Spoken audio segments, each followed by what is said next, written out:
Tay, magandang gabi po. Magandang gabi yan. Tay, tanong ko lang po kung ano po yung reaksyon nyo tungkol dun sa pagkaka-aresto kay dating Presidente Rodrigo Roa Duterte sa mga kaso niya laban sa sangkatauhan. Ano masasabi ko? Yung masasabi niyo po.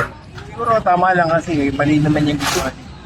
Kasi ang pagkitil ng buhay, unang-una, kasalanan sa Diyos yun at ano na rin sa tao. May kaparusahan talaga. Naniwala po ba kayo na kahit papano nasugpo niya rin yung droga?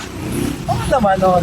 Ang naging mali lang yan, dapat hindi niya nilagay yung mata sa kanya kamay na hindi siya lang naman mali ba dito na? Kaya pala may mga nadamay na inosente. Oo, kasi kawawa, buhay ng tao yan.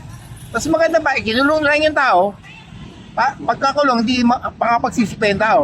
Siyempre, habang buhay mo ikulong, paano nakapagsisi yung tao? Hindi yung pasabi na tayo. Bali, kayo po, pabor kayong makulong yung mga may sala, pero hindi nyo po naiisip na solusyon yung patayin. Wala, hindi solusyon ng kamatayan sa atin.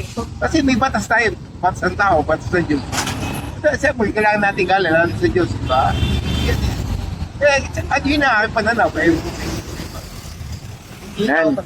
Thank you po.